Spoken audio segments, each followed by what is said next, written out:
Hello అండి అందరికి ఈరోజు నేను కొత్తిమీర నిల్వ పచ్చడి అయితే చేసుకున్నాను. ఇదే ఫస్ట్ టైం చేయడం. నేను ఏ విధంగా అయితే చేసుకున్నాను ఆ కొలతలు మాత్రమే నేను దీంట్లో ఎక్స్ప్లెయిన్ చేస్తున్నాను. నేను 2 పెద్ద కట్టలు కొత్తిమీర అయితే కట్ చేసుకొని శుభ్రంగా కడిగేసుకుని తడి ఏమి లేకుండా ఆరపెట్టేసుకుని ఇది కొలత పెట్టుకుంటే కాటా పెడితే 1/2 kg దాకా అయింది. దీనికోసం 100 గ్రాముల చింతపండు కాటా పెట్టి తీసుకున్నాను. ఇది ఒక గిన్నెలోకి తీసుకుంటే కొలత అయింది. దీన్ని వేడి నీళ్ళు నానబెట్టుకోవాలి. దీనికోసం 1 టేబుల్ స్పూన్ ఆవాలు మెంతులు పొడి చేసి పెట్టుకోవాలి. నేను ఇందాక చూపించిన గ్లాస్ పావు నూనె అయితే యూజ్ చేశాను, కానీ 1/2 kg దాకా సేర్ దాకా నూనె పట్టింది. ఇది కొద్దిగా ఆయిల్ యాడ్ చేసి కొత్తిమీర మొత్తం యాడ్ చేసి వేయించేసి చల్లారి పెట్టుకోవాలి. ఇందాక నానబెట్టిన చింతపండు పల్ప్ చేసి పెట్టుకోవాలి. ఇందాక వేయించిన వాటిని పొడి చేసి పెట్టుకొని దీనికోసం 2 పెద్ద వెల్లుల్లిపాయలు అయితే తీసుకొని పేస్ట్ చేసి పెట్టుకున్నాను. తాలింపు కోసం నేను నూనె అయితే యాడ్ చేశాను. దీంట్లో ఆవాలు తాలింపు దినుసులు అన్ని యాడ్ చేసుకుని వేగిన తర్వాత పసుపు ఇంగువ వెల్లుల్లి పేస్ట్ ఎండుమిర్చి అన్నీ యాడ్ చేసుకుని వేయించుకోవాలి. దీంట్లోనే ఇందాక చేసి పెట్టుకున్న చింతపండు పేస్ట్ కూడా యాడ్ చేసేసి ఉడికించేసుకోవాలి. ఇది ఉడికిన తర్వాత చల్లారి పెట్టుకోవాలి. ఇందాక మనం వేయించుకున్న కొత్తిమీర కూడా చల్లారిపోయి ఉంటుంది, దాన్ని కూడా మెత్తగా పేస్ట్ చేసుకోవాలి. ఈ కొత్తిమీర ముక్కలుగా చేసి ఆరబెట్టుకోవాలి. అప్పుడు పీస్ అనేది ఉండదు. ఈ విధంగా పేస్ట్ చేసేసుకుని దాంట్లోకి యాడ్ చేసుకోవాలి.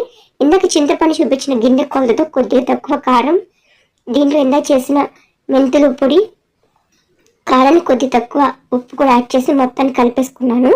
ఇది కలిపేసిన తర్వాత మరుసటి రోజు చూస్తే పచ్చడి ఈ విధంగా తయారైంది. కాకపోతే నేను కొద్దిగా ఆయిల్ తక్కువ వేసాను, కాకపోతే పావుసరి ఆయిల్ అయితే పడుతుంది. ఇది ఈ విధంగా గాజు సీసాలో సర్వ్ చేసుకుని పెట్టుకుంటే నిల్వ ఉంటుంది. ఈ వీడియో నచ్చితే లైక్ చేయండి, షేర్ చేయండి, సబ్స్క్రైబ్ చేయండి. Thanks for watching. హలో అండి అందరికి.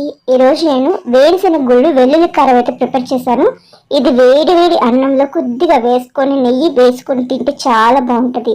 దీనికోసం ఒక ప్యాన్లో 3 cups వరకు వేరుశెనగ గుళ్ళు అయితే తీసుకున్నాను. ఈ వేరుశెనగ గుళ్ళు చక్కగా వేగాలన్నమాట.